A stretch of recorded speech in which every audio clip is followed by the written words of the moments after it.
Overall, it was a pretty dominant win for the Steelers last night. Not too much to nitpick about.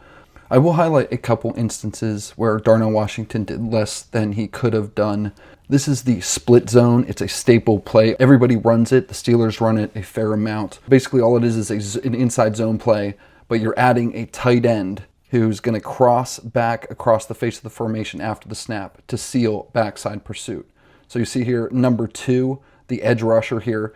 The tight end is going to be responsible for cracking across the formation and sealing that guy from being able to make a tackle. And because Washington was late getting to where he needed to be, see number 2 here, that's who Washington is supposed to be dealing with here. And 2 is ultimately the guy who was able to keep Warren out of the end zone there. So because Darnell Washington was late getting to his spot, Warren was stuffed on the first attempt there. And they're actually going to run the exact same play the next time out. Darnell Washington, again, scraping back across this formation, and the guy he's supposed to be hitting right here is, again, able to make the tackle there. Washington is so slow out of his stance, so slow to get across here. You see he's the last guy moving on this play that he gets in the way of Warren. Warren actually has to run around him to keep from running into him. So instead of blocking the guy he's supposed to be blocking, he misses, whiffs, he falls off of him, and that guy's able to make the tackle that, again, keeps Warren out of the end zone.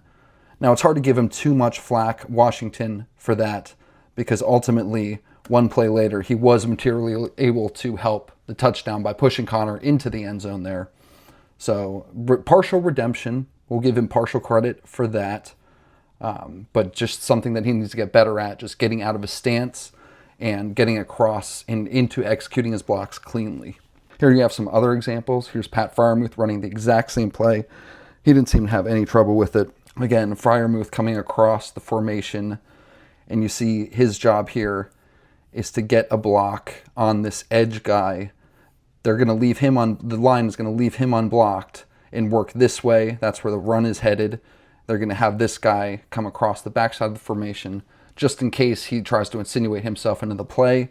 A guy like TJ Watt is good at chasing down those plays. Not many guys are, but just in case, instead of a basic inside zone, the split zone is just adding that tight end in to seal that backside edge there.